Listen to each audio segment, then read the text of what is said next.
Alrighty, folks, shall we begin? Okay, let's call to order the November 9th meeting of the Silver Lake Regional School Committee at 7:06. We begin tonight with a public hearing on some special legislation language that we would like to put forth. What I would like to do with this is, Mark, if I could ask you to kind of position this, give a little bit of an overview for anybody who maybe isn't familiar with it, and then Fred, if I could ask you to give some thoughts around the language, and we've got some updates perhaps to do to it, and then open it up to the public. So if everybody's all right with that process I just outlined, we'll move forward with that. So Mark, if you don't mind, I'd hand it over to you. So, And actually, Mark, I apologize before I go any further. We do have one member of our committee, Maureen Springer, who is Skyping into the meeting for personal illness reasons. She is coming in remotely. I needed to make that announcement. Thank you, Mark. Great. Thank you very much, everybody. Thanks for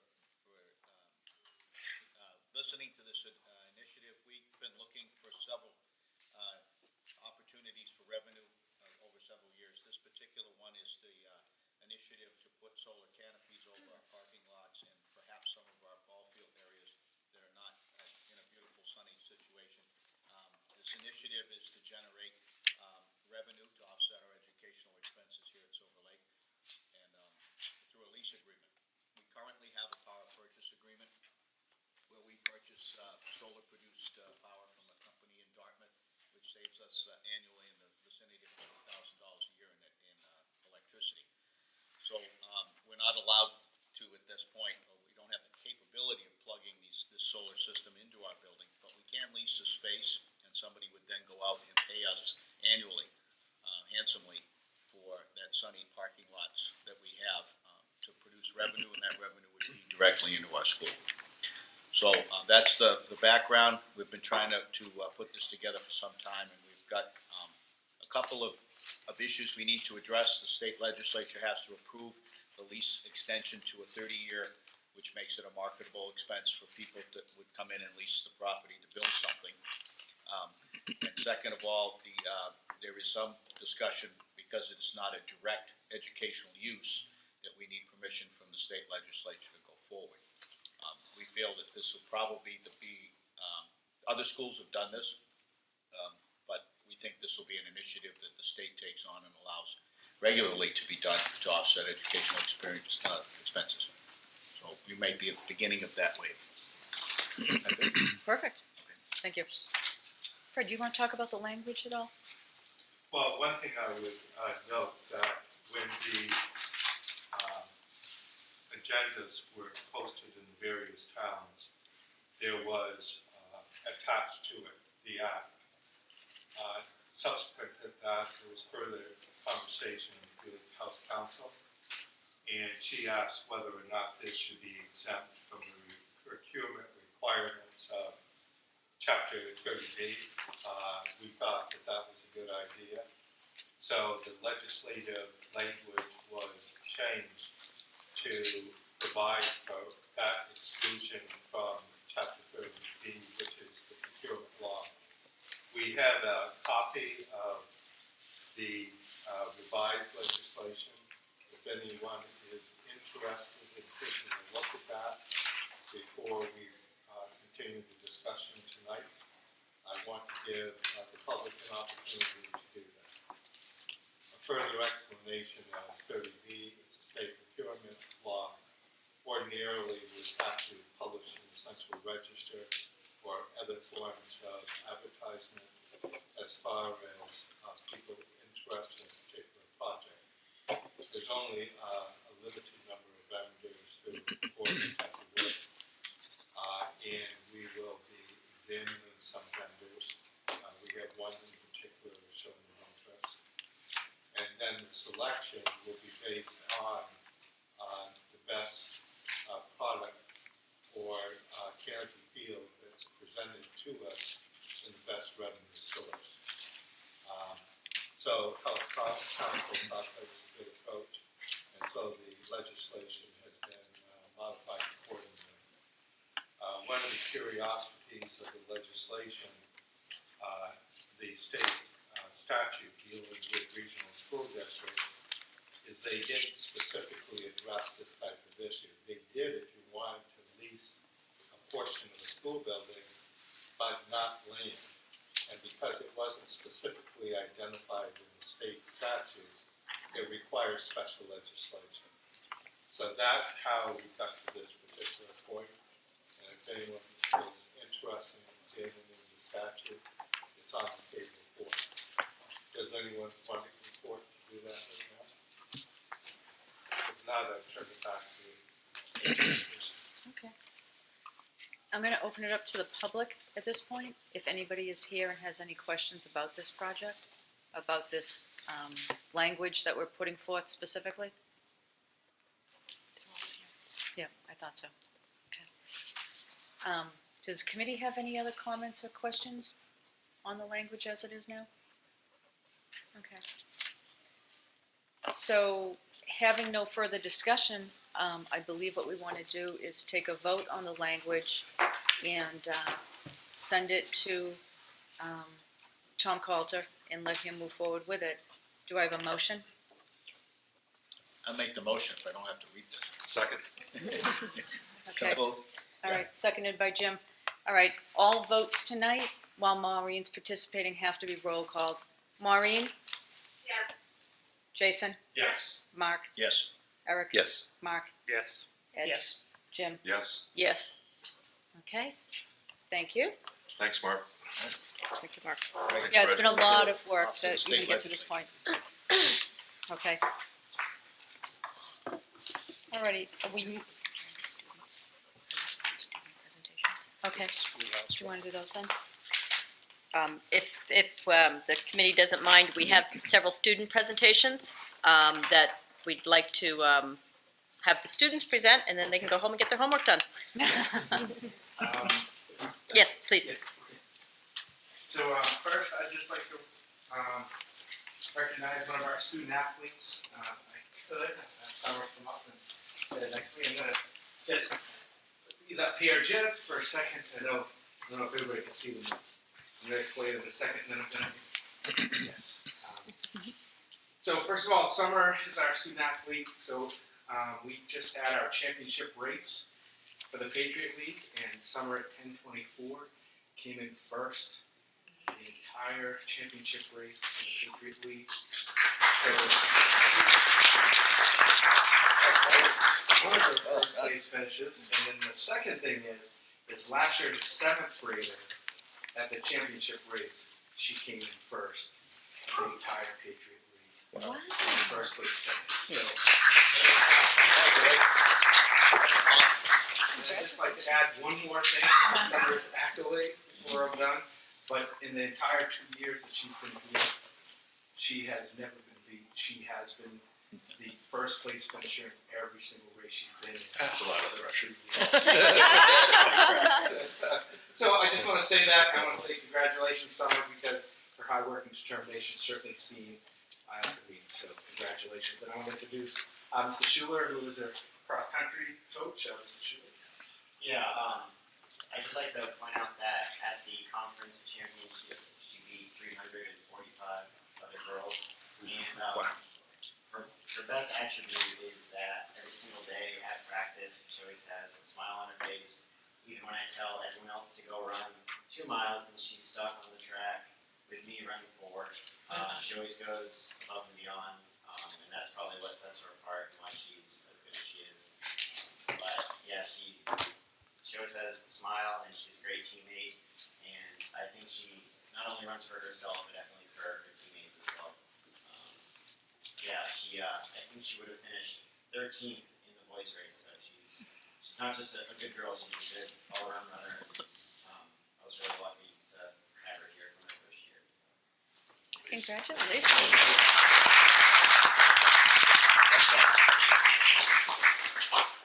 That's wonderful. Congratulations. Yeah. Thank you. Some of you earned these. I unfortunately could not earn them. They call her Well done. Flash. No kidding, that's Heck of a wonderful basketball player, consistency, unbelievable. Thank you for representing Silver Lake. So I have a second piece for us tonight, so I'm gonna go grab the drama club. They have the production, the Grunch that's coming up. It's kind of a holiday. I don't know. I'll let Carol will talk about it, but it is similar to the Grinch, but it's kind of off that. And so they're gonna come in and they're gonna do a little performance for you guys. So if it's all right, I'll just grab them from the wall. Wonderful, thank you.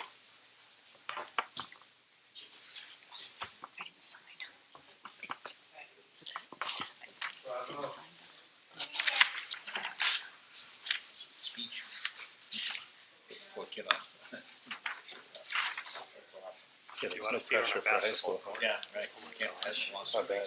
Oh my God. Not bad. Just an all around athlete. Her older brothers play for Silver Lake, and she can beat her older brother sometimes. That's With- awesome. Just when I Bergeron. Bergeron, thank you. Oh my God. It's unbelievable. It's always good when the sister can beat the brothers. Well, I was my youngest played with her in town league once. It was incredible to watch. Their whole family. Yeah, the whole Yeah. family. Yeah, it's in the genes. They can sell it. And they're nice. They are nice. That's Oh my gosh, they're so nice. Such a nice. Her brother was coaching the team, gave us his time to do that. It was That's awesome. I met with two people and they're in My son plays club hockey, Division II, for college, and Yeah. his sister just walked on to Division III, UMass Boston. So that's about Him. And he said, What about me? and he didn't even make it. Yeah. And she walked out freshman year. Was here. This is our first year here with this time. Did an awesome cross job with country kids and that. cross country. Yeah, I'm Very sorry. excited about that. Yeah. We have our drama club students coming in right now. Our advisor is our own nurse Beth. Yeah, that's my fault, I just, it didn't resonate. The song, I've seen the song. Hello. Hello. I'm gonna introduce Nurse Beth. Nurse Beth. Hi, this is Beck, I'm a nurse here at school, and I also do the drama club. We've been doing productions here since 2004, and this is our lucky 13th, theater says it's lucky, 13th production here in the middle school, plus about 4 summer camps also. So this year we're doing a production called The Grunch. It's a takeoff on The Grinch, and it's about a 7th grader who doesn't quite fit in, and by the time we're done, he fits in, she fits in. And it's a great message, and it's a great storyline, and these guys have done an incredibly wonderful job in the short amount of time that we've had. Please, you can email me if you'd like a ticket to come to our production. Posters will be out soon, and we thank you for the opportunity to come tonight and to perform a little bit for you. And as you know, our drama club is very dramatic, and they love to entertain any which way they can. In fact, the second song you'll hear tonight from the show is all about that. It's all about us coming together with all of our differences and doing what we love to do and joining together to do that and make the production. So thank you again for allowing us to be here. And as always, it takes a village. We have our mentors from the high school. They're here, they come back from the high school, and there are 2 representatives tonight. And Mrs. Whalen, who is behind my wings, who's been with us and helps us do what we do. And all right, so we're just gonna find spaces here, so head in. And I know it's kind of weird, you guys can do it. Come on in. Just kind of circle yourselves around. Our crew is over here in the corner. Crew is always hiding behind stage, but we have. Yeah, we have 50 students in this production this year, and 20 of them. Our numbers are growing for crew. We have 20 crew members this year, so we're all excited to have them too. And everyone. All right, so Mr. Nathan is the music tonight, and he's going to start us with Welcome to Christmas.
you've seen us without the glamour, now you've seen us in simple scenes, and we're all just a little wiser.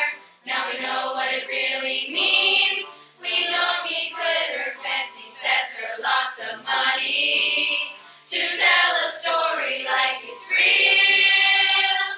We are all part of the magic. We're much more than mundane. We're all part of the magic of helping to entertain.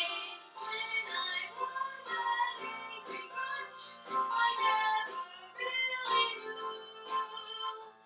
Being part of shows like this is what I want to do.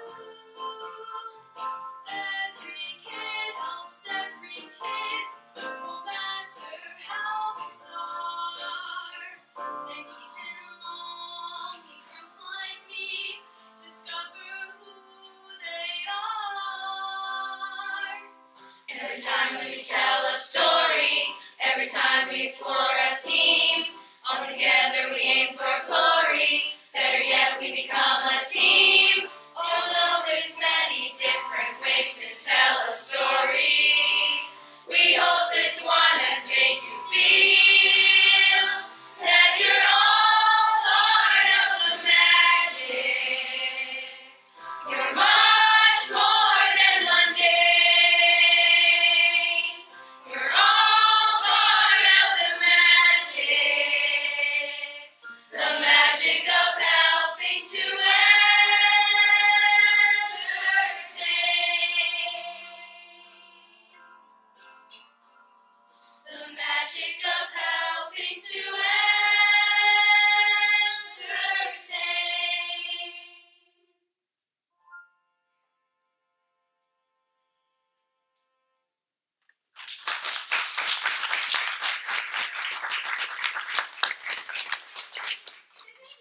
That was great. Oh my God, thank you. What was the date of the show again? December 2nd and 3rd. Thank you, thank you. I like her. Saturdays at 7 p.m. and Sundays at 2 p.m. Come see our show. Thank you. Thank you. Great job. Great job, guys. Thank you.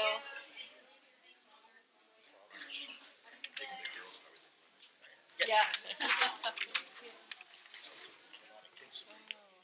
God, they had some power with their, They did very well. thank you. Thanks, Yeah. Mrs. Beck. The girl right behind me is a pretty strong singer. Yeah.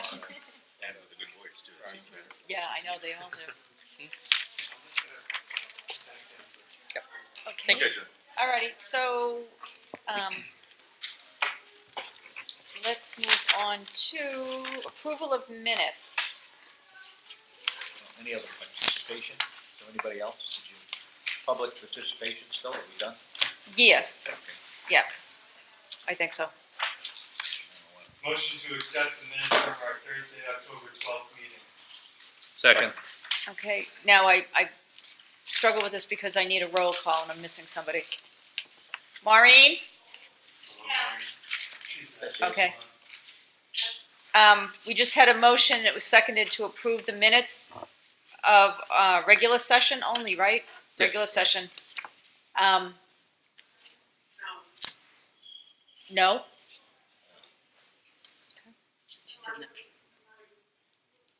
She's not gonna approve them? Okay, so she's a no vote. So Yep. she's an abstain, I mean, No. no, okay.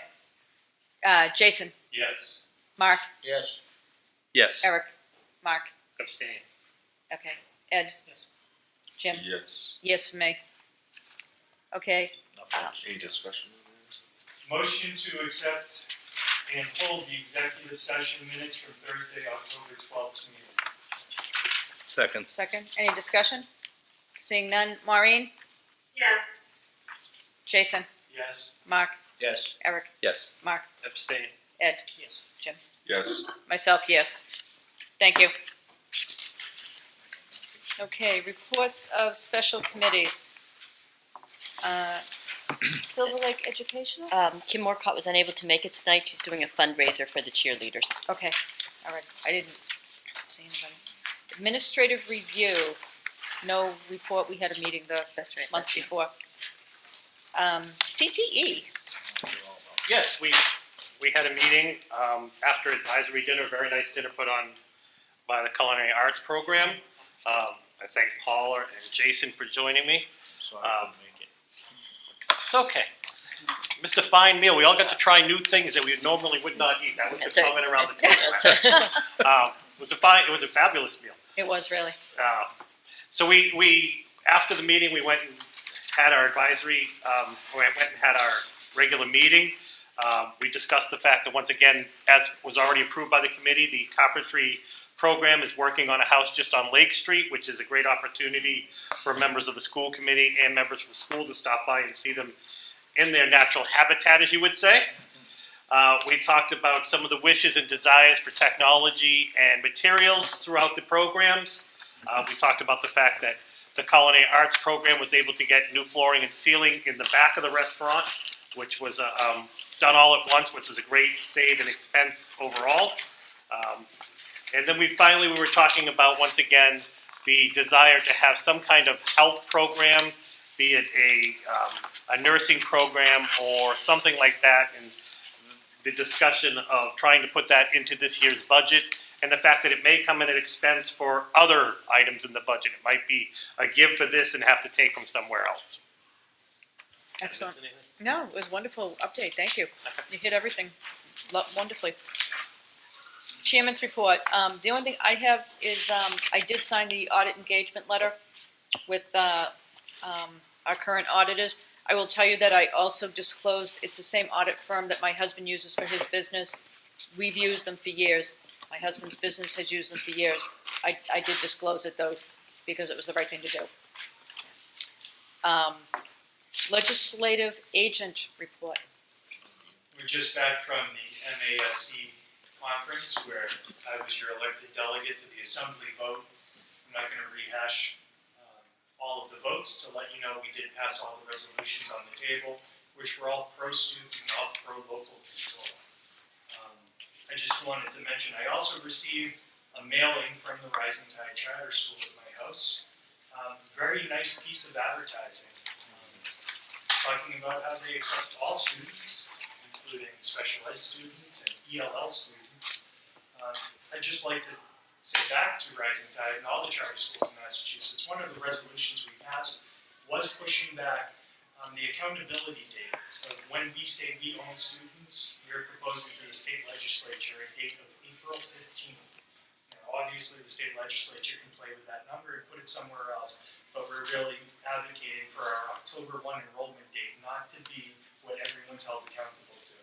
That puts it past the first report card, puts it past conferences, it puts it past the honeymoon period that all educators know exists in the month of September.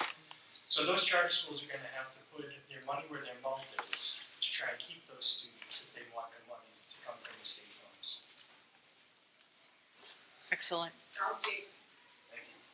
And thank you for attending that on behalf of us as well. My pleasure. Okay. Negotiations. Executive session. Okay. PAC? So in PAC, ironically enough, we've, as part of our strategic plan, are looking at new ways to market the Pilgrim Area Collaborative. Because we receive public funds, we're not able to actually do advertising. There's a fine line between advertising and marketing. And we've charged all of the board members to bring in some of their own personal expertise and experience back to the table and give back some ideas of how we can move forward with more innovative marketing techniques. One of the things we've already experienced is we printed out webpage hits from various collaboratives in public schools.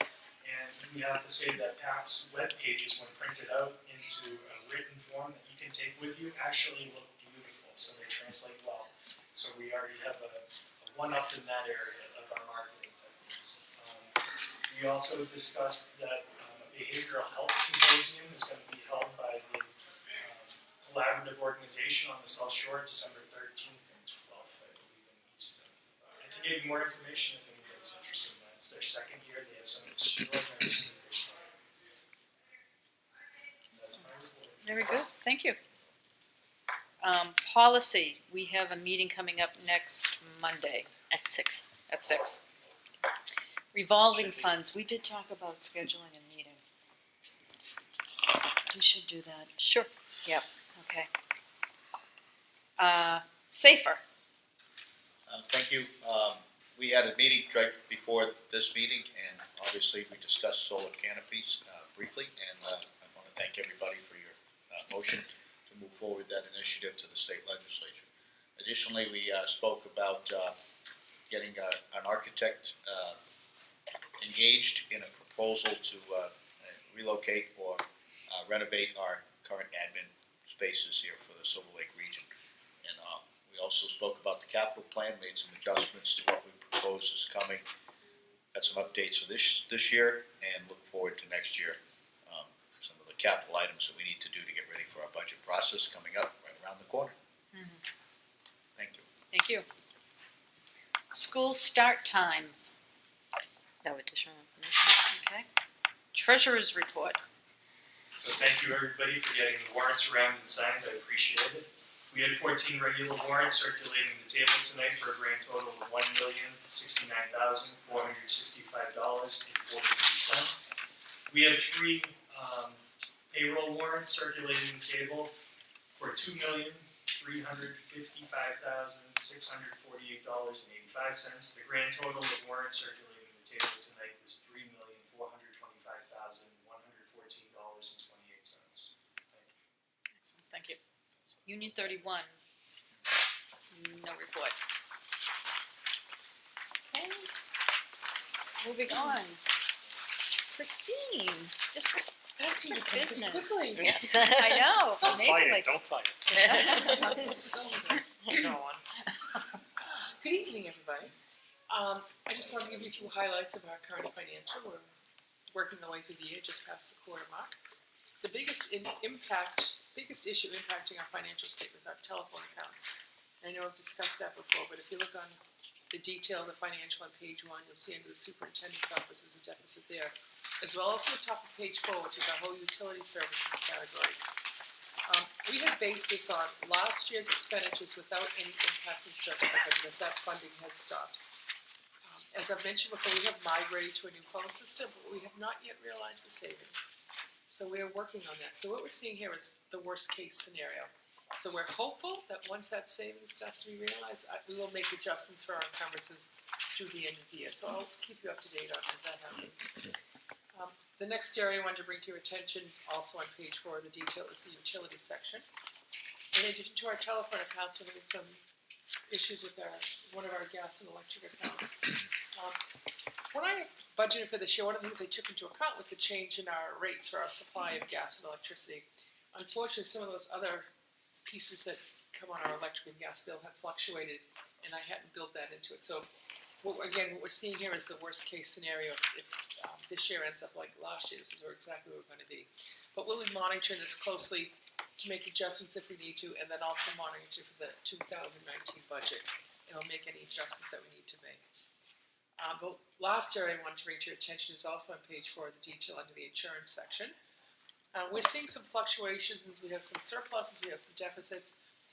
One of the areas I wanted to bring to your attention is the worker compensation policy that we have, which did change just slightly. The rate went up slightly, but what's happening is that our insurance company used to give us bigger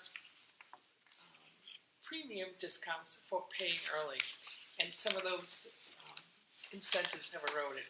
We used to have a percentage as high as 6% that we could reduce our bill by. Now we're at 3%. So although our workers' comp has not gone up all that much, it's mostly the change in the rating, the discount that we would receive. So I did want to bring that to your attention just to let you know if that was out there. But then we did have a surplus in our liability policy. So that category as a whole, we're still doing okay. But I just wanted to mention that because now we're actually getting more detailed in our budgeting, whereas before we just had one insurance account. Now we have the multiple policies broken down, so you get to see all of that activity. Are there any questions? Thank you for listening. Thank you. Alrighty then. Assistant Superintendent. So I'm gonna ask Principal Dupiel if he could put the screen down for me for the second part, which is the MCAS presentation. But to begin with, I'll just give you a brief overview of the progress report in your packet. MCAS data and presentations have been created and sent to all of the building principals, and the principals have been asked to review their school and grade level data with their staff. In addition, we have posted resources for parents to our websites, the guide for parents and the frequently asked questions that were created by the Department of Education for this purpose. During the week of October 16th to 20th, the Silver Lake community united in recognition and support of those who have or have had breast cancer. A donation of over $9,000 was made to the funds at the Dana-Farber South Shore Hospital Breast Cancer Center. And I'd like to thank Silver Lake staff for inviting me to participate in my first ever Silver Lake kickball game. It was a great time was had by all. You did great. How'd you do? Great time. The Wellness Committee met in October. We reviewed the screening, brief intervention, and referral to treatment, which, as we had mentioned before, will be taking place in our 7th and 9th grade classes. And you'll recall that parents and students have the right to opt out of that process, but the intention is to prevent substance use in students. We talked about the need to recruit additional substitute nurses, the shortage, the difficulty that we have finding substitute nurses. We talked about the success of the current morning breakfast programs at some of our elementary schools, and also we began to talk about possible extensions. We'll be talking about that with our secondary school leaders about the potential for morning programs, morning breakfast at the middle school and high school. That's one of the recommendations that came out of the Wellness Committee meeting. And the Culinary Arts Department, I just wanted to thank them for the wonderful meal that was mentioned earlier at the CTE dinner on October 19th. The Professional Development Survey results from our October Professional Development Day were shared with the Professional Development Committee, and next week we will be reviewing the results. They will be helping us to inform our February professional development plans. I was able to attend the Title IIA and Title III conference in October. Topics included the grant cycle, amendments, and the appropriate uses for grant funds. And then finally, I think it was last week, just last week, we attended the MASC Mass Conference, and I had the pleasure of presenting with Superintendent Blackwood and Jamie Vitonis from the high school on our plan for success and talking about the process that we used for this improvement plan, but also speaking and focusing on the ways in which it will be implemented in the upcoming school year and the supports and structures we will be working on in terms of professional development for staff. Wonderful, thank you. How, is that the first time you've presented at that conference? That's the first time we were in the grand ballroom. And it was, That's a wonderful experience, though. Oh. That is a wonderful experience. Thank you very much. Okay. So next up is our MCAS summary of results for both the middle school and high school tonight. We'll be talking about a little bit of both. And to begin, I want to give you some slides that are actually created by the Massachusetts Department of Education and try to go over some things with you relatively quickly in case you may have questions or in case this is new information to you. But for students in Silver Lake, we have two types of tests that were given this year. We have the Next Generation MCAS, but we also have the Legacy MCAS. So in spring of 2017, students in grades 3 through 8 in English Language Arts and Math took the Next Generation MCAS. High school students took the Legacy MCAS, and then Science was also a Legacy MCAS test. The Next Generation test will eventually replace the older Legacy MCAS tests in grades 3 through 10. As you know, the state is moving to and has been phasing in computer-based testing. The plan is by 2019 that all students in grades 3 through 8 in grade 10 ELA and Math will be computer-based, and the superintendent and I participated in a webinar with state officials. I also asked the question, what is the plan for science? And at that time, they mentioned that the plan for science is 2020. So they hope to have a computer-based test for science at that time as well, for our sciences. The scores were released in October, and they are for the tests that the students took in the spring of 2017. So there's 2 tests once again, and this is where we begin to hopefully remember that they're distinct achievement levels, and there will be different types of terminologies used with the 2 tests. But again, just to remind you, next generation is the English Language Arts for grades 3 through 8, the legacy MCAS, our science in grades 5 and 8, and then all high school tested subjects, English Language Arts, math, and science. The main thing that the state emphasized is that we really must remember that these 2017 results must serve as a baseline. They are a singles year's worth of data, so they remind us not to equate them with the legacy MCAS. We can compare them in terms of talking about the differences between the 2, but they are not the same test. It's hard not to compare. It You is. want to. It is. You want to. But it's a dangerous thing to do. So Yeah. we're going to try our best not to Agreed. go there.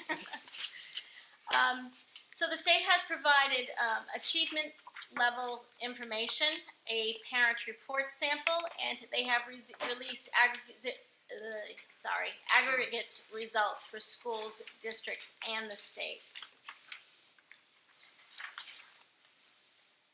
So the next slide, I'm sorry, Jimmy, if you hit it a couple times. On the left-hand side, you'll see the MCAS achievement levels for the legacy test in comparison to the achievement levels for the next generation test. And so we can't equate the 2 tests. We also should be careful that we're talking about different achievement level descriptors for both tests as well. This slide emphasizes the changes with the next generation test. In red, you will see the emphasis that the state places on parents, students, and teachers working together to close the gap when students are partially or not meeting expectations. So those items have been highlighted. The following slide is are the state projected results of scores, and what you see here is that across all grade levels, approximately or about 50% of all students are projected to meet or exceed expectations. And there, if you notice the green bars at the top, the green sections, very few are projected to exceed expectations in each category. You see, I would just want to point out the consistency here that they were able to do this time with panels of educators setting the standards at the same time, that there's consistency across the grade levels where it's approximately 50% for each grade level, grades 3 through 8. So the next thing the state emphasized is that the results do not mean that the students learned less. The next generation MCAS measures in a different way. Massachusetts educators set the standards in order to make sure that students would be college and career ready. In some grades and subjects, the prediction is that there will be students who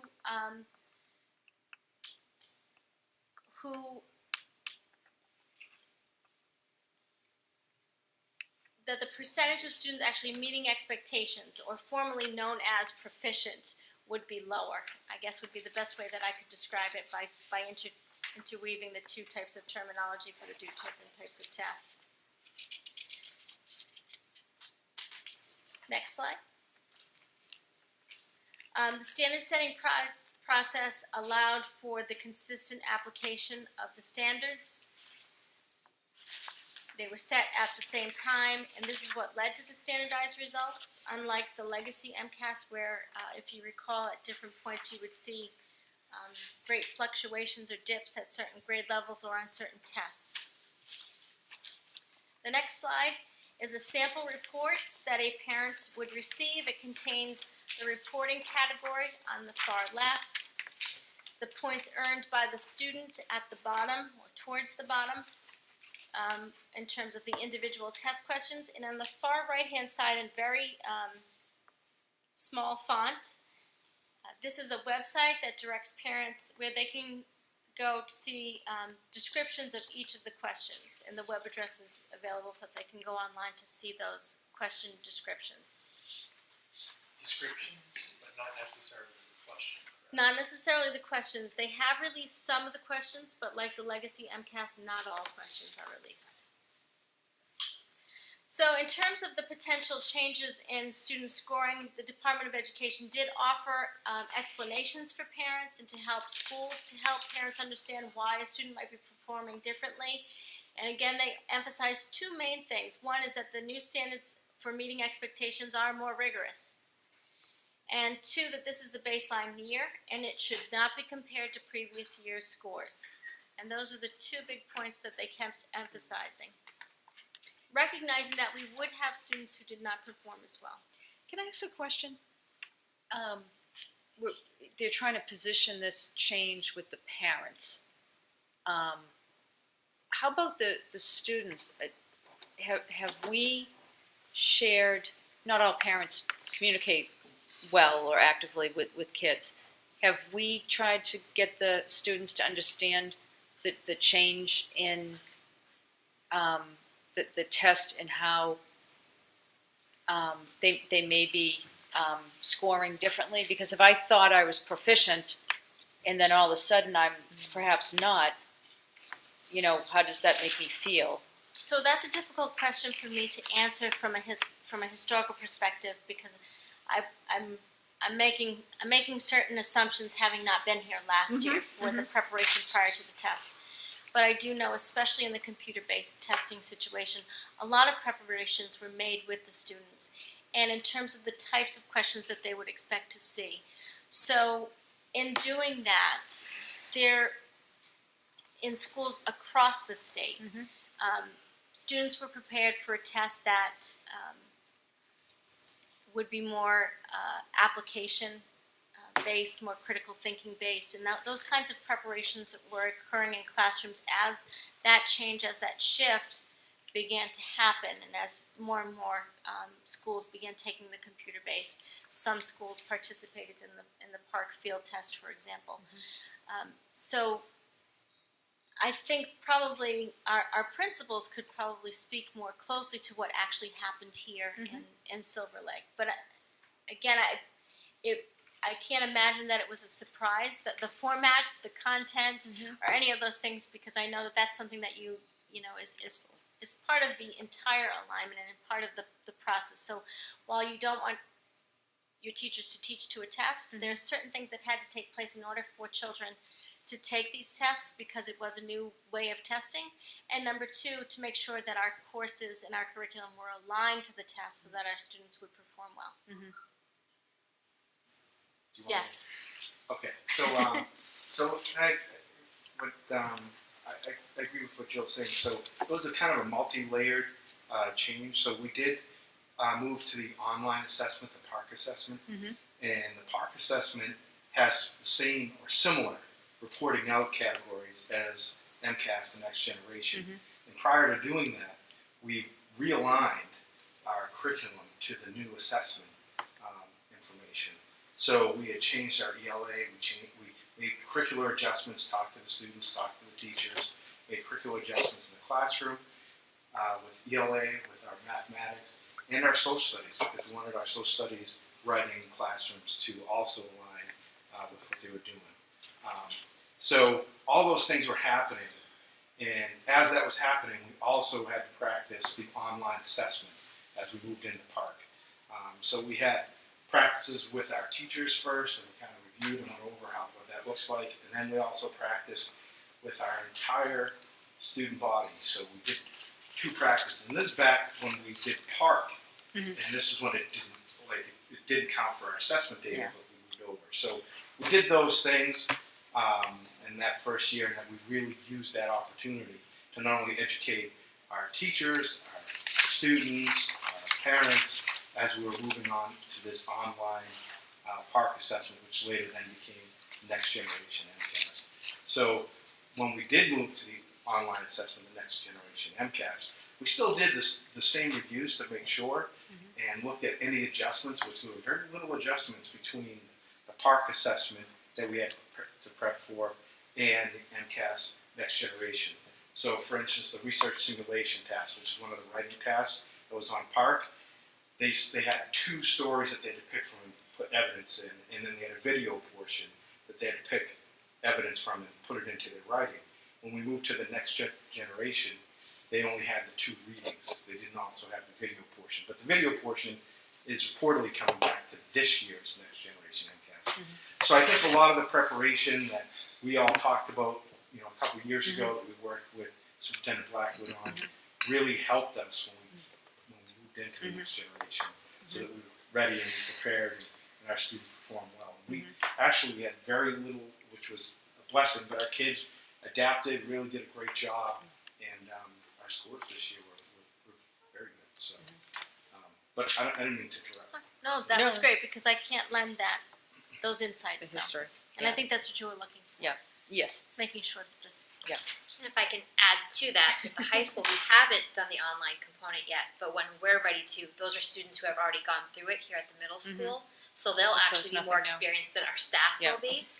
But our coordinators are working on rolling out the training for our staff to make that switch. In fact, this spring, I believe, there's an opportunity for some of our science teachers, Mr. Allen is here tonight, to administer an online test within their classroom, so not having to pull and rearrange our schedule to try to gain some data for possibly hosting it in 2020. So that, again, will give them an opportunity to practice the online test without that stress of, this is my score.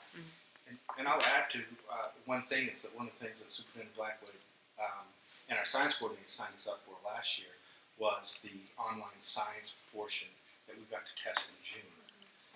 So even though that isn't online yet, it's coming very soon, not this year, it's one of the things that, again, we're out in front of it, we're prepping, we're doing, we're looking, and we're evaluating what we need to do to make sure that everybody's ready. So we've already taken the first practice, took that opportunity, and Thank you. So the state also took time to acknowledge potential barriers to learning and emphasize that we must work together to try to address the issues related to poverty, cultural competency or lack thereof, homelessness, and making schools safe, which I think kind of gives us some insight into some of the types of things that they're going to be looking towards in terms of working together with schools, districts, and communities to begin to address those types, or continue to address those types of issues in order to help more students meet the expectations. So the accountability and reporting. There is an accountability and assistance level at the high school, but at the middle school, in red, school percentiles are not calculated because they administered the Next Generation MCAS. So we only have 1 year's worth of data. There's no accountability level there. For the high school, this is where we start parting ways with our data. For the high school, there will be an annual PPI, which, remember, is a combination of points that are earned for narrowing proficiency gaps, growth in ELA. They consider the annual dropout rate. They consider the cohort graduation rate. However, at the middle school, PPIs are not calculated for schools. Not this year for the Next Generation MCAS. CPI, Cumulative Progress Performance Index. There is a CPI for the high school, as in the past years, and that's the score over the most recent 4 years. But again, for the middle school, CPIs are not calculated. What you will see for the middle school's report is a participation report. And the middle school met all of their targets for ELA, math, and science, and in all of their subgroups. And just as a reminder, a subgroup, in order to have a subgroup, you must have a minimum of 20 students. So that's why in some categories we don't have anything written there, because we didn't have enough students in those categories to constitute a subgroup. So the high school remains at level 2. as was the intention. What you see here is that there are several categories where targets where we were not able to meet or narrow the gaps or to meet the narrowing gap goals for students in the high needs category, students with disabilities. And we just barely missed meeting all students. So while our achievement levels remain high, we really need to find ways to focus on closing those achievement gaps for some of our subgroups. Some areas to celebrate and to acknowledge strengths. These are areas where we have earned additional points towards our PPI and CPI, for example. The 4-year cohort graduation rate on target for all subgroups. The high school met the assessment participation rate in all subgroups. English language arts met the target for students with disabilities. English language arts saw a decrease in the percentage of warning or failing. Math was on target for growth in all subgroups. Science on target for economically disadvantaged. And science also noted a decrease in the number of students failing and an increase in the number of proficient students in the inclusive team taught class. So looking at the data since 2013, having students in inclusive settings with content specialists and special educator working together to deliver content and create the optimal opportunities for students really has paid off for those children. So I thought those were some interesting areas where real strides have been made. Next slides you'll see will probably So if you do really, really good, certain point, you're not gonna get on target for decreasing or increasing because you can't.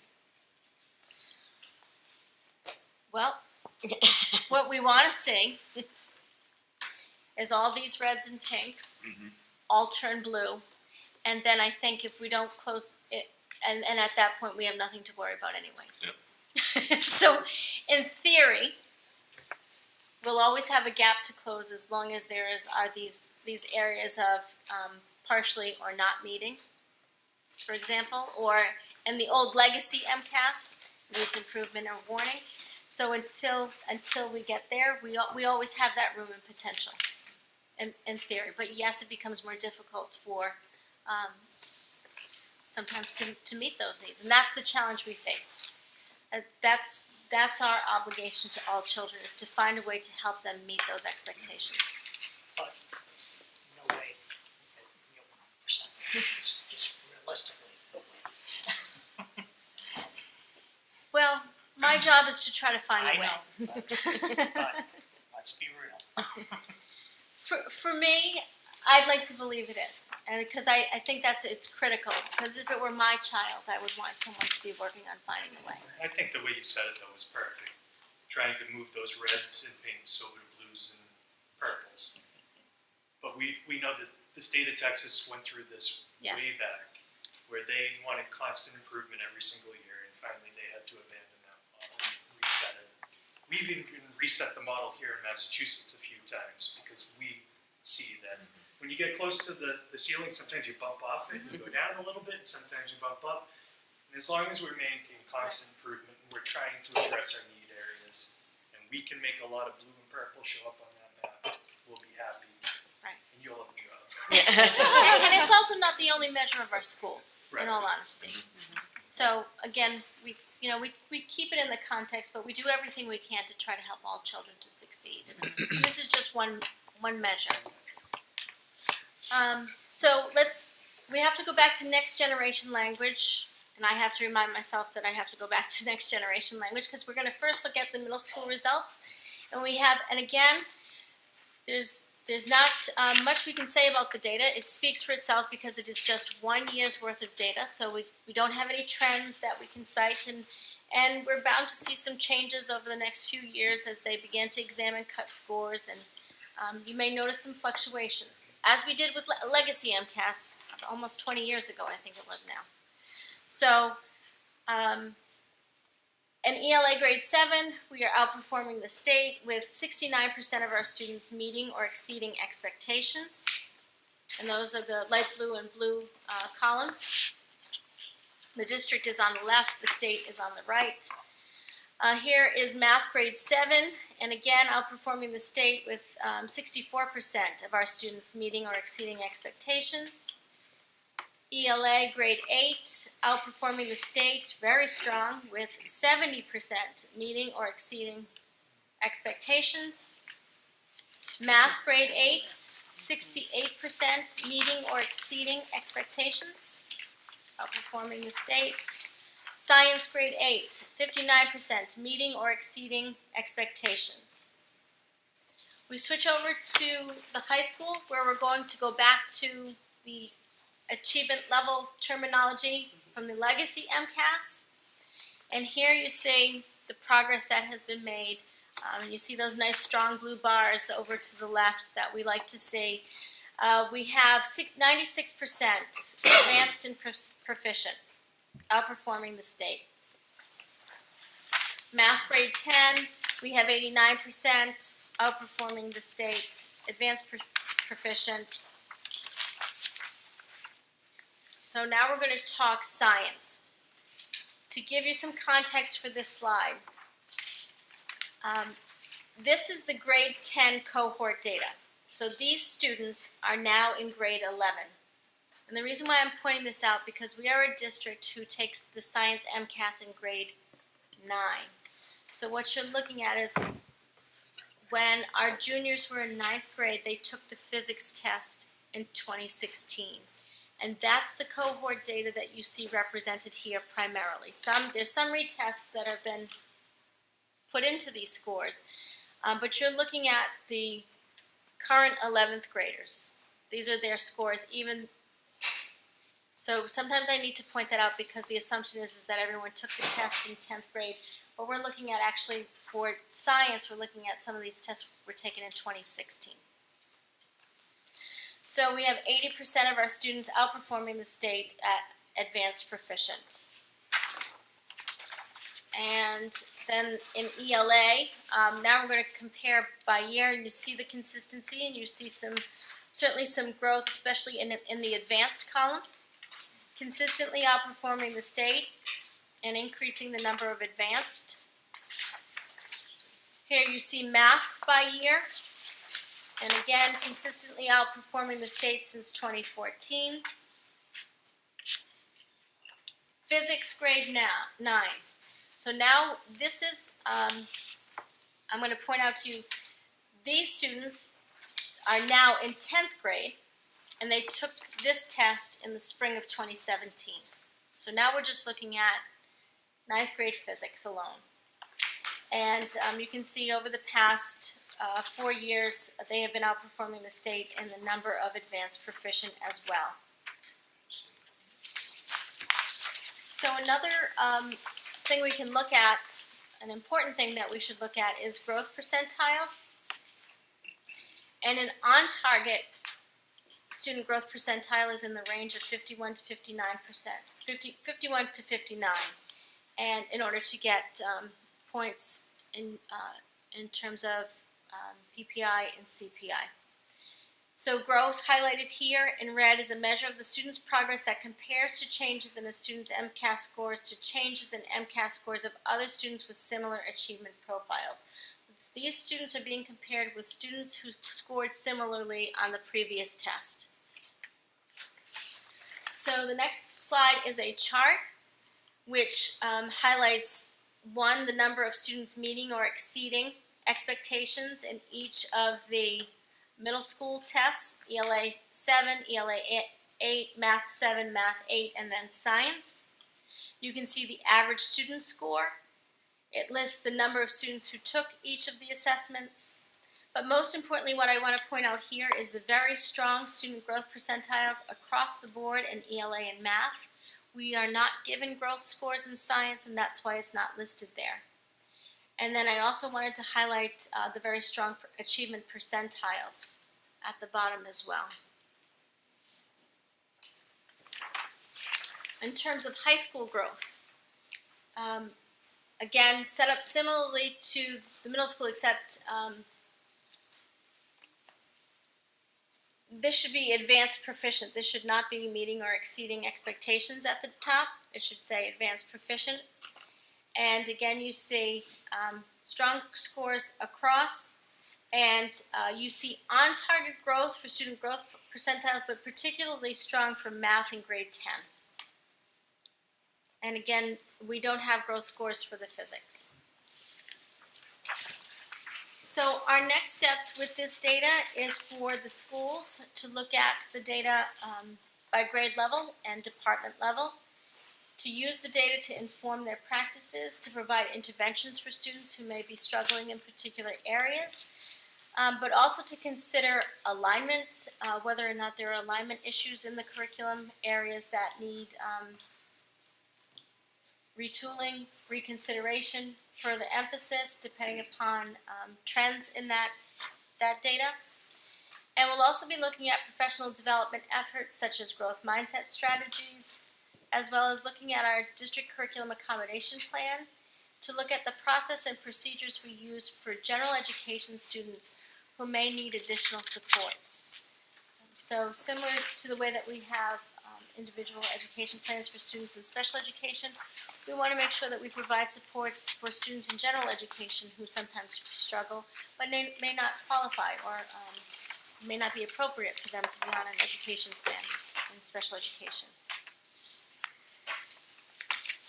And the last slide, just again to continue to revise and align the curriculum as necessary. I know that ELA and math in particular are looking at making changes in response to changes in the frameworks. So I know that was a lot of information. I'd be happy to try to answer any questions you may have. Anybody have any questions? No. I have just one kind of comment, anecdotally almost. I guess I'm sort of surprised somewhat by the next generation, how low some of the state scores are. It's a really difficult test, really rigorous, and then that was their intention to set the bar high. They did it. I mean, the state overall is low in a lot of respects. They definitely upped the ante here.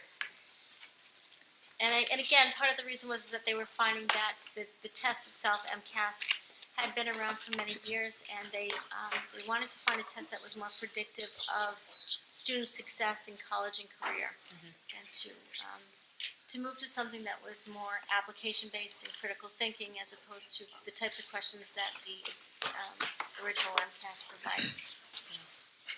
In my travels, encountered, I can't remember exactly where, but a computer gives a test for writing. Under the impression that students could only see a portion of the essays. Yeah, did that play into those numbers at all? I think it does. I think the more practice that students have with taking these types of assessment online or computer-based types of tests, I believe absolutely. When a student sees a box and they have an essay, some children, if they have not been advised to know that the box expands, some children are going to think that when they fill the box, they're done. I was under the impression that they couldn't access their entire composition. Well, that would be more of a technical kind of glitch, but I'm referring to more of kind of the mindset of the child who thinks that the box is this big, so I only need to write this much, and doesn't necessarily realize that the box expands. One of the concerns that's been brought up is that kids can only see about 13 lines of text Yeah, at a time. that's exactly what I was trying to. And they're used to being able to see a full page view on a laptop or a Chromebook. So there's some talk about trying to make that box bigger, make it a more accurate representation of what our kids do every day. Okay, wait a second, I'm misunderstanding. I was under the impression that they could only, like once the lines went by, that they could only see 13 lines, and once they had gone beyond that. Big no scroll bar. That's okay. No, it's That is just the first salvo of this new test and of the new scoring method. This is going to be contentious, to say the least. There's already low-income school district who is saying that this is disadvantaging their economically restricted families who don't have access to technology in a digital rich environment until they get into those public schools. So how is this a level playing field? Yeah. Even if once they arrive, we know that 3, 4, 5-year-old development is where some of the major pathways are made. And a lot of kids in suburban communities that have a little bit more discretionary cash can buy that and have that access in the home. I saw something on the web somewhere on Facebook or something today. There was an article about a superintendent who's pushing back on MCAS. I didn't have time to read the article, but I thought it was interesting. It said it was an actual superintendent who's pushing back on the testing overall. I'm just trying to get rid of it. Yeah. Thank you very much for that. Thank you. Okay, superintendent. Thank you. I know it's getting a little bit late, but I just very quickly wanted to have a discussion about the budget, and I wanted to let you know I updated the timeline. Originally, I had planned on having Marie come in November. You may remember we did that last year. She'll do a presentation about our special education programs. She has some ideas. We've been working together about some programs we're hoping to develop in Silver Lake. I'll let her talk about that next month, but because the MCAS scores came so late, we, instead of doing the MCAS in October, which we've done previously, we had to do it in November, and I thought it would be way too much to have Jill and Marie present the same evening. So we moved Marie till December. So that's why the timeline is here. So we just updated that to make it a little bit more palatable for everyone, with a lot of information. A couple things on the budget development I just wanted to share with you. Steve Blett did a survey with our students regarding our Chromebooks. One of the things we've talked about was what are we going to do with the Chromebooks? This is our first class graduating. They've had them all for years. So we sent out a survey to all the parents of seniors and as well as the students. He had 90 responses to the student question. And the question was, are you interested in purchasing your assigned Chromebook at the end of the 2018 school year for $50? We came up with that number. We felt that was a pretty reasonable number for an item that had been used for 4 years, because that's about what it would be worth for us to keep it and to recycle it through the school system. Of the 90 people that, the 90 student responses, 64.4% said no, and 35.6% said yes. We asked the same question for the parents, for the parents there were only 49 responses, and 40.8% said no, and 59.2% said yes. So the students weren't terribly interested in keeping an old Chromebook. The parents were a little bit more interested in keeping the Chromebook. They want it. Right. Could well be. You know, you could well be. I didn't even think of that. So this. Go ahead, Maureen. Joy, do you have anything to do with the advance in technology that the parents some of the kids at home probably have advanced technology? I agree. I mean, again, a 4-year-old Chromebook, some of them are in a little rough shape. Some of the kids took better care of them than others. We honestly don't know if they all get turned back in, what proportion will be salvageable.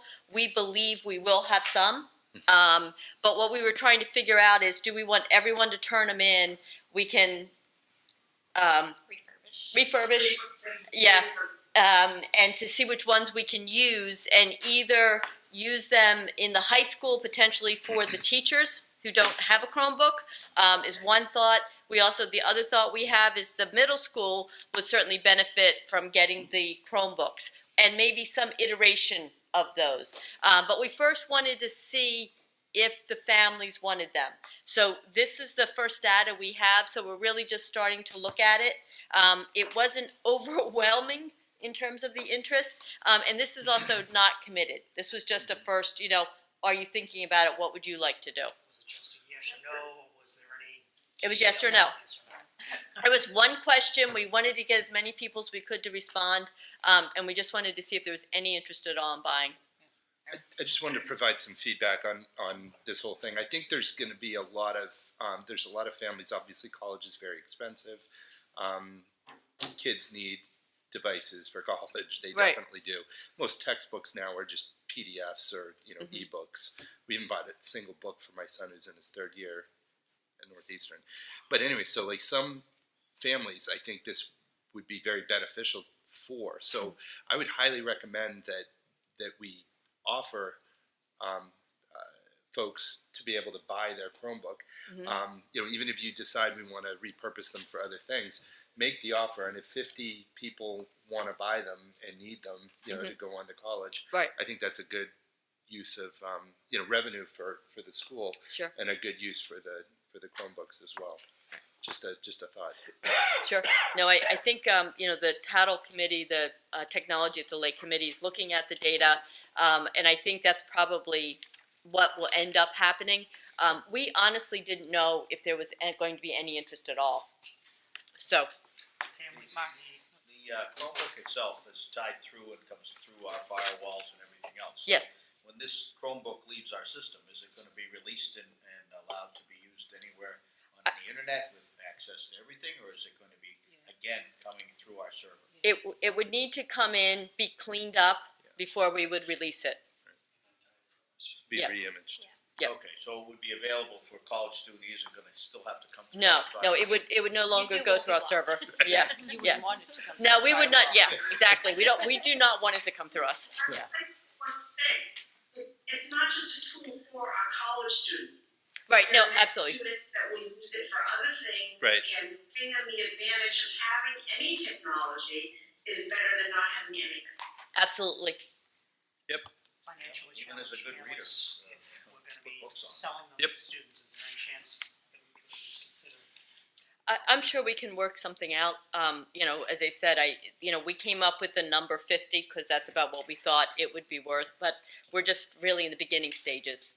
But we'll make sure to work with all families. I'm just pointing out that Yep. some people have no. Close to 200.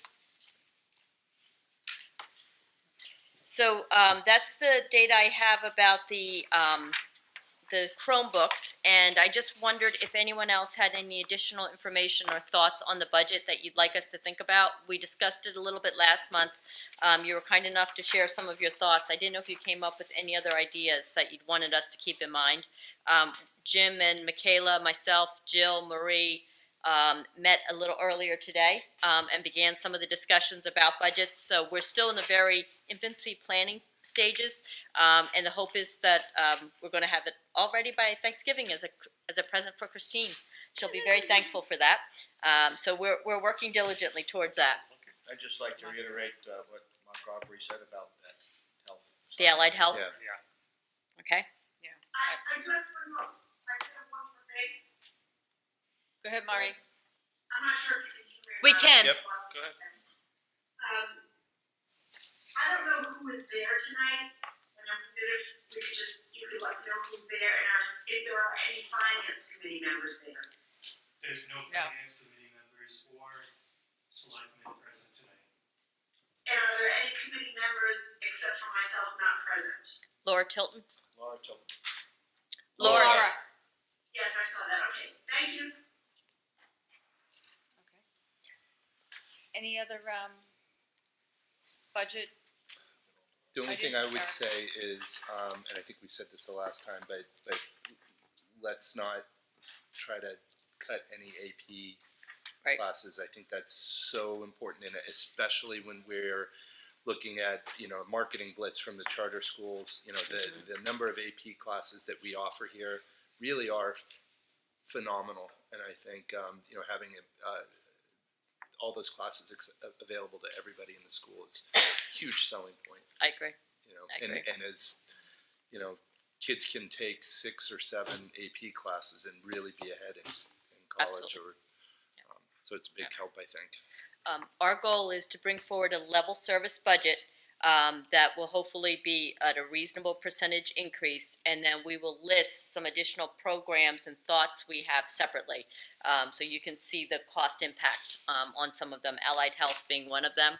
And again, we'll build the budget as we've done in the past. Can you hear me, Maureen? I'm sorry. Okay, We'll do the principal's report like we've done before, where there'll be the broad stroke sort of overview, a summary. I'm going to put the book together like I did last year. I think that was pretty well received.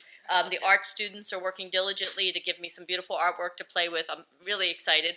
And I think we'll have some, and I have an idea for some other additional information I'll be adding into the budget, just to give you some additional information, because why wouldn't we? And you know, we'll keep working towards providing the best education possible for all the students as fiscally responsible as possible. Right. Could I just interject one thing? Eric, I picked up on you saying, you know, and I know Jason said we're not allowed to advertise anything because of a public body being financed. However, I believe, and I know that Fred is over there in the corner, I can't see him very well, that our parent groups actually can support us by drumming up, not, you know, just, we all need to speak highly of our school, which I know that we do, but that's one way of advertising. That's true. Absolutely. And To go out there and say, you know, look what we offer. right, and part of our Constantly, so it's, you know, it's just become second nature. Yeah. So part of our planning for success, what we presented at MASC, is to sort of sell our schools in a way that's allowable. Michaela's done a phenomenal job. That Laker lecture series, the screenagers was extremely well attended. There was close to 200 people in the audience, which was astounding. Today we had the veterans, and I know she'll speak a little bit more about it, but it was just a phenomenal day. We invited veterans in. They presented in the classroom. It was wonderful. We had you know, people who served in different wars, you know, some who are active duty now, you know, from students in their, well, adults in their young 20s to gentlemen that, I'm guessing close to 80. And, you know, several of them were still wearing and able to get into their original suits. I could no more fit into something I wore 40 years ago than flying in the air. I was beyond impressed. And they actually buttoned. So it was really impressive. They looked great. They were well spoken. They were thrilled. The kids were very attentive. It was a great day. I can still fit into my shoes. Fair enough. Fair enough. And I wanted to just take a minute to thank everyone for indulging me with this, and I miss you all, and I'm glad to be back, at least seeing you. I will be back next month. Thanks, Marie. Thanks, Maureen. Don't go anywhere. Thank you. Yep. Alrighty, moving on. New business. We have a request that came in from Pembroke regarding our CTE program and the students that Pembroke sends to CTE programs.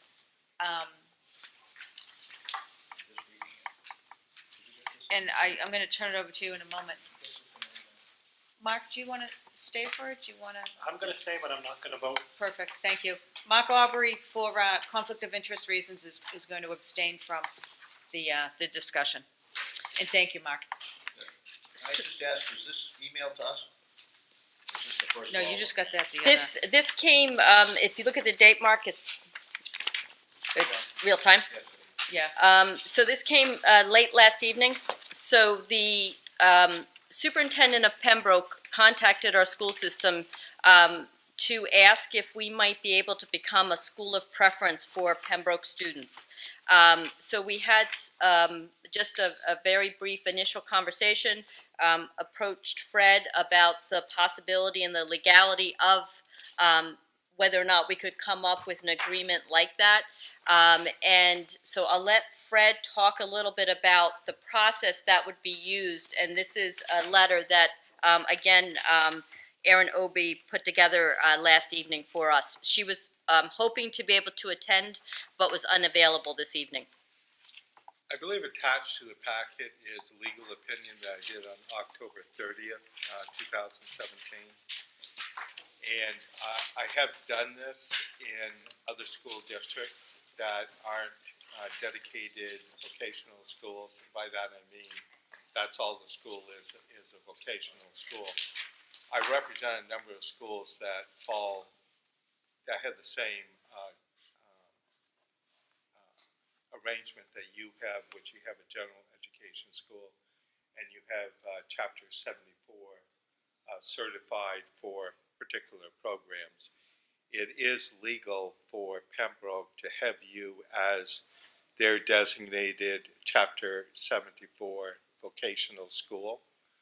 What it requires is they have a policy, has to be voted by the school committee. We should do the same thing. And then that allows them to use us as the primary vocational school. What that means is if we have the program, if the students have to come to our program if they want the tuition paid. If we don't have a program, then they would have to go to a vocational school that has the program. So, an example is if you didn't have a culinary program, then they would have the right to go to a vocational school that had a culinary program. But if we offer the program, then we would be the dedicated school for Pembroke if their school committee votes that that's a situation. And that's the primary responsibility, is that they vote it. But we should vote it as well. I'm working with Joe Emerson. I sent him a copy of the legal opinion, which you can see here. I've had a couple conversations with him. He's very interested in his representation of Pembroke to have this done, and his comment to me is, I don't know why this wasn't done a long time ago. So next week, I'm going to work with him on development of the policy. We'll do a first draft in our office. We'll send it over for his review, because we've done a number of these. So I've had some initial conversations with Elliot Glass. He believes we have the capacity to fit these students into our programs. And you'll see attached at the back some data that Elliot put together. Elliot was not available this evening. He is in the musical for Pembroke. He's in the band. So he is making use of his excellent musical skills. So they left me to deal with this.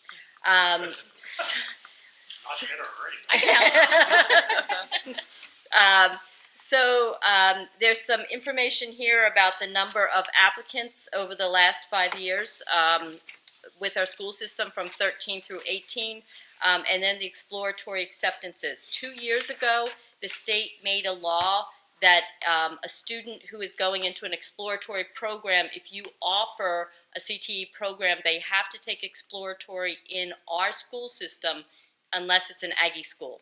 Aggie schools, they still go out for exploratory. So that means if South Shore Vocational has a program that we don't have, say computers, the child would have to take exploratory with us, and then for 10th grade could apply to South Shore Vocational for the computer program.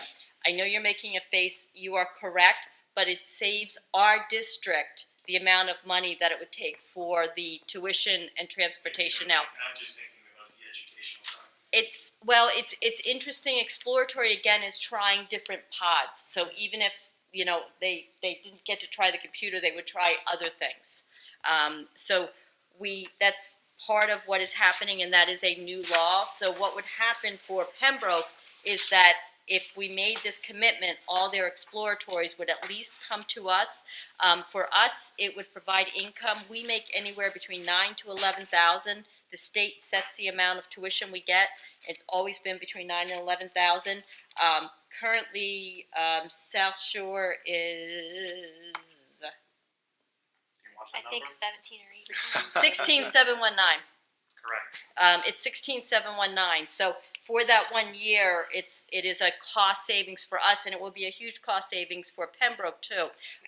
We also have the transportation. Pembroke already has a bus coming to us. So there's the transportation cost as well as the tuition cost. So for Pembroke, it's probably a savings of $8,000 to $10,000, I would guess, per student. For us, it would be an additional income of anywhere that $9,000 to $11,000 per student. We gain an extra 10 students, that's an extra $100,000. So for us, it could potentially fund that allied health program. Just put that out there. So I definitely see it as a win. Pembroke is extremely interested in working with us. I think it's very creative. And to Fred's point, the current superintendent wasn't sure why that was never part of the original divorce agreement. Yeah, I don't know what the superintendent said. That's what Joe Emerson said to me. Said that to me too. Are we prioritizing our, I guess that's what would be part of the policy, that we prioritize the in-district students, so they would be taking vacancies? What would happen is we currently have an admissions policy, and it's based on our students' academic records and if there's any discipline records, and that would remain the same. Elliot actually gave me a copy, and I could share that with you, of the current admissions policy, and we believe, Elliot says, we currently have students who apply from Silver Lake who don't get in for whatever reason. We have students who apply from Pembroke who don't get in for whatever reason. What it means now is we will hopefully have enough students who are going to be closer to capacity. I understand the reasoning behind it, but I hesitate to do anything for a financial reason. You know, we've often, never mind my feeling about Pembroke. The situation that I see is to deny any of our students, whether they've met all the little criteria or if they've had discipline issues, to take a Pembroke student is unfair. And are we not meeting capacity at this point? I thought that we were meeting capacity and actually turning students away. I don't know if you were able to print out the data that was. I can print everything here. Okay. Currently we have, in terms of the admissions, last year we had 108 students who applied, and we accepted 96 students in the program. Elliot believes we could have accepted a few more students if we had had more applicants. Again, we do not accept all students, whether they're from anybody. We have to have students who are able to meet some of the safety criteria for some of the programs. I'm going to do a little more work with regard to this issue, but I believe that the Silver Lake students who qualify, they in fact will be the first students in the program. If they don't qualify, then they aren't put in the Voc school because they don't qualify. So I would doubt that standard would change, and then what would happen is then the seats are open. If this is a preferred school, they would be given preference. So, but they still have to meet the qualifications. Are you saying Silver Lake would get first preference and Yes. Pembroke would get second preference? Yes. Okay. So it's still just the initial discussion, correct? Yes. Can I ask Fred something? Sure. Anybody mind? You don't have to change the admissions policy in this building to do that? Well, we have to do a number of things. Okay. Just, So- you made it sound like they would automatically be seconded. I wanted to make this clear. Right. You'd have to change the admission policy to say that you're taking Halifax, Clinton, and Kingston students, and then in the second round, you take Yeah, no, Pembroke. the ones that are, yeah, so if what I said was interpreted as not including as part of this district, the four towns, that wasn't my intent. Okay. But this isn't a meeting where the intent was to take any type of vote, or even a straw vote, because we have legal work to do. We may be able to present something at the December meeting, but certainly that wasn't the intent. The first question was whether we could do it at all. I believed we could, but we circled back to do the research. We determined that we could, but then there has to be a policy development. The policy has not been developed, has not been reviewed, and that's going to be at a subsequent school committee meeting. Question? Go ahead, You're Mark. welcome. Sure. Thanks. We have Duxbury here, They could apply, but we do not currently have any Duxbury residents. so we have in the past. I believe there have been a couple We over have the in years. past, yes. Okay. So is that relationship ongoing? Is there any agreement, or is that just? There's no, Something any we student do can on apply occasion. from any town. Any students can apply from any town. be behind Pembroke at this point. Well, we don't know yet, because I'm gonna develop policies, I'm gonna have discussions with Joe Emerson. So it may be premature. I think that most likely the way it'd be developed is that obviously first preference is given to Silver Lake and the elementaries. That if we have a school that has this as a preferred school, they potentially would be next. They have to meet the qualifications. And then it's similar, if you think about a school that's a full voc school.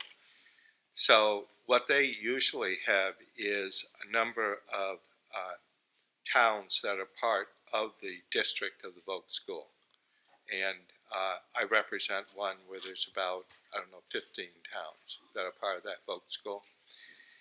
And they take the students from those towns that qualify before they take students from other towns, because those are all preferred towns. So they get first preference going to voc school. If they have some seats left, then it would go to other school systems. I suspect the format will be very similar. As long as we prioritize our students and don't, because I think that our CTE programs are one of the best products here at this school for youth that aren't pursuing a college, and even some of them that are. Yeah. So We do there are focus- deadlines, but the deadlines are a ways off. So we have plenty of time to consider this, develop it.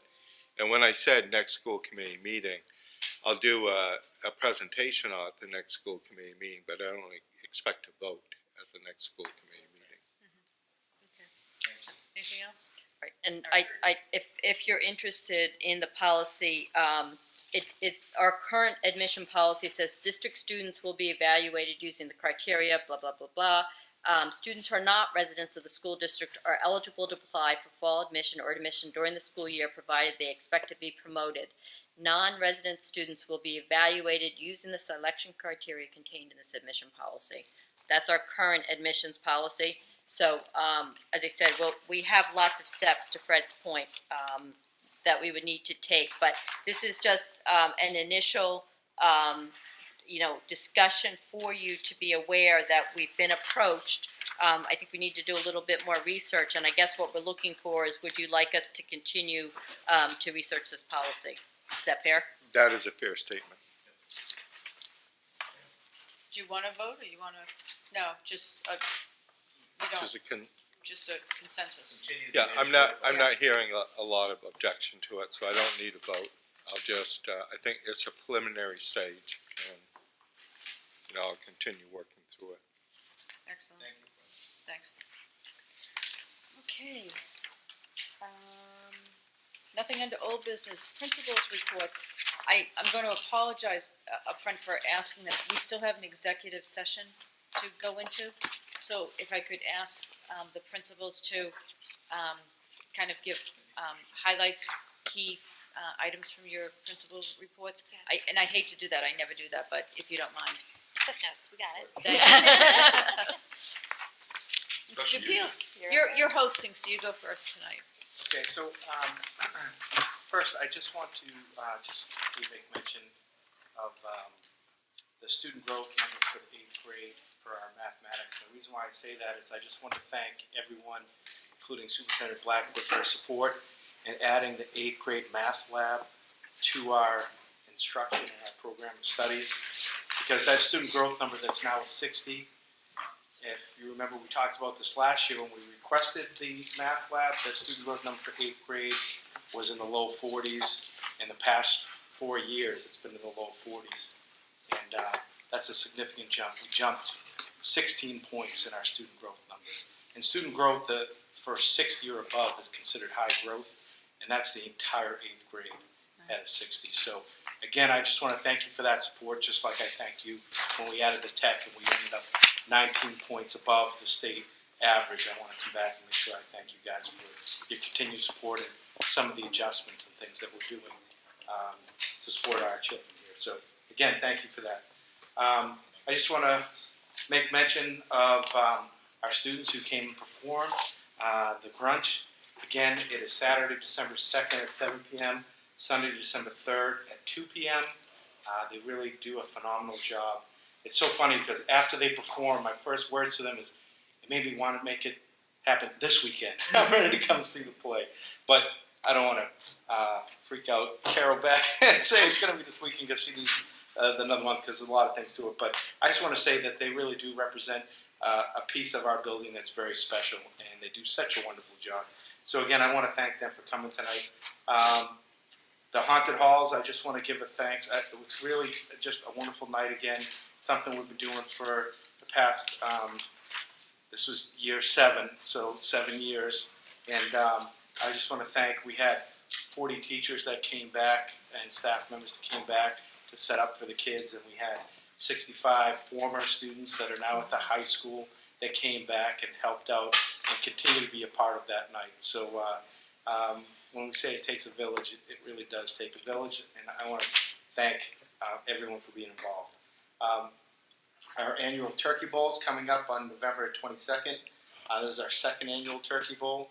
That's where the students will take on the staff, and that's during our Wednesday half day prior to. And we're going to be over at Sirico Field. We got like 500 students that will be watching. It's really going to be something. It's phenomenal. I'll see if I can make up for my interception on the goal line during the tournament. But it's a lot of fun. We all get out there. The staff gets out there. And we have hot chocolate, popcorn. We invite all the parents from our communities to come and watch their children play against the staff team. And it's just kind of a wonderful, feel-good event. So feel free, if anyone has the time, to come and watch us play. And that's it. We're playing at the kickoffs at 9:30, I should say. Kickoffs at 9:30 on the 22nd. We recently had our SOS here for 8th grade. It is depression awareness, suicide prevention training. Our guidance staff really did a wonderful job in talking about those things, which are very delicate issues, but it's very good. That information is very good, and it's really helps prevent and helps the training for students that seek additional support, how they can get that additional support, or if they have a friend that needs support, how they can get their friend additional support. So that just happened on November 7th. And we have our bus stop, which are our bullying and cyberbullying presentation that's coming up on the 16th, and that's for our 7th grade. We started our food drive just on Wednesday, and that's through our peer leaders. They coordinate to benefit the Plymouth Coalition Food Pantry. And one of the other things that will be coming up, but I'll be presenting on this next month, is that the grade 7 STEM science program is the program that we looked at last year. And since we presented last year, Superintendent Blackwood and myself have been looking at different creative ways that we can possibly implement this program for our students next year. You know, it's be a very strong cornerstone of our STEM Project Lead the Way program and our science program here. And through our creativity, we're really looking at a way to bring this without any budgetary impact and still bring it to our kids and make use of the things that we can do. But we're excited to present that next time. I just wanted to say that's one thing we'll be talking about next time in December. Term 1 honor roll celebrations on November 21st. The Principal's Luncheon is November 17th. Principal's Luncheon is when 3 students from each team are nominated by the teachers to have lunch with me. And they're nominated for one of 3 reasons. One is academic excellence, one's academic achievement, and one is citizenship, which is acts of kindness and service for the team. So they come down, we eat lunch together, I have pins for them, and it's really kind of a nice time. And then we talk about the school, things that they love about the school, things that they'd like to tell the principal to adjust about the school. So it's really fun. It's a good time. And they get recognition for the things that they're doing. And it's nominated by their teachers, which kind of brings it closer to them. And obviously we call parents all excited and let them know, and they get a certificate too. Parent-teacher conferences are coming up November 14th, 15th, and 16th. Those are our parent-teacher conferences. We've sent out information. We use Pick a Time. Parents have already signed up for Pick a Time. So that's coming up. And how'd I do? Donations. Oh, donations. Why am I forgetting donations? I thought you were leaving us for last for so particular important to us. So we have 2 donations. One is for $2,500 from Power Engineers LLC, and that is for our robotics club, our ever-expanding robotics club. As we continue to put resources into our STEM project, Lead the Way, it continues to expand and we continue to get support. So I just want to make mention of Power Engineers and thank them for supporting our programs here. And then we have a $500 donation from Big Y. So I just asked if we could take a vote to accept those two donations. Okay. To accept. Second. Second? Yep. Maureen? Yes. Mark? Yes. Eric? Mark? Yes. Ed? Yes. Myself, yes. Thank you. Thank you. I'll send a letter thanking them for the Please, donation. do, thank you. Okay, all right, I'm gonna start off with our donations this evening. Requesting permission to accept a few donations this evening. We have 2 vehicles that would be going to the Automotive Technology Program at our high school. One from Deborah Shepard, who's a Kingston resident, and another from Karen and Peter Townsend, who are Halifax residents. We also have a $500 check from the Big Y as a part of their grand reopening. And the Napolitano family would like to donate an art display case for the high school. And as you know, Jane Napolitano has been with us. She just retired on Friday after 34 years of service. Wonderful, wow. I move to accept. Second? Okay, Maureen? Jason? Yes. Mark? Yes. Eric? Mark? Yes. Ed? Jim? Yes. Myself, yes. Thank you. Thank you, and I will Wonderful. also be sure to thank all of those individuals. Thank you. Dr. Prue spoke a little bit about Breast Cancer Awareness Week. I just wanted to give you the grand total that our school raised this year was $9,875, which is a new school record. All of that money is donated to the Dana-Farber Center for Breast Cancer at South Shore Hospital, so it goes directly to our local communities. So already we're brainstorming what we're going to do next year to break that 10,000 mark. Today we hosted our first Veterans Appreciation Day. Melissa Fontaine, who's our Social Studies Department Chair, did a wonderful job coordinating this. We had 8 local veterans who came and joined us for the events. They visited Social Studies classrooms, and then we hosted a ceremony in our auditorium where the choir sang and we acknowledged their service and thanked them for coming to visit us today. We treated them to a lunch and culinary. And it really was an all-hands-on-deck event. So many different groups of our students got involved. Horticulture students made boutonnieres and centerpieces. Our choir performed. The preschool students made cards and had a little tunnel with flags for them to walk through. Art students made posters. And we had several student ambassadors, students who are looking to go into the armed services themselves, help us throughout the day. Maddie Milbert, Kyle Fries, JJ Kuquetz, Catherine Gilbert, and Casey Grindle. So a lot of people put in a lot of time and effort into this, and we're looking forward to it growing year after year, to expand to include more veterans, including women in uniform, as we move forward with this. So, I will be hosting a principal's breakfast next week. Students from all grades are selected by their guidance counselors, and they sort of serve as an advisory committee to me to get a sense of what the student needs are and what the culture is amongst them. Our student council government reps will be there as well to solicit feedback about future programming ideas. I'm sure we'll do bagels and cream cheese and some juice for them. We've had 2 school council meetings so far this year. That's, as you know, is made up of parents, students, as well as some staff members. One of our big focuses this year is to look at our school improvement plan while we are in the process of beginning our next NEASC visit and trying to align what will eventually be our growth plan with our school improvement plan. The week after next, we're hosting our first Laker Day. That's on the half day before Thanksgiving. It's going to be a school-wide advisory and assembly day. Student council government, again, putting a lot of time and energy into making this an event to promote school culture and spirit and morale. There'll be a lot of class competitions. We have an academic raffle that we'll be hosting. We have a hypnotist coming in for our seniors and sophomores. And we have a Family Feud game that's going to be hosted for our juniors and our freshmen. So the survey questions were sent out to them earlier this week. They'll take their responses to participate in the game. A hypnotist, huh? Oh, yeah. Oh, boy. I won't be volunteering for that. And then just two last updates for you this evening. We had a National Signing Day celebration today for two of our students. This is an opportunity for them, students who are signing with Division I sports. So Madison Milbert, who's a Kingston resident, today she formally signed with the U.S. Naval Academy, where she will be swimming on the Division I swim team. And Dylan Brown, who is a Halifax resident, he officially has signed with the University of Maryland, where he will be playing golf for Division I. And then lastly, our fall musical premieres next week, Guys and Dolls. Opening night is Thursday, November 16th at 7 p.m.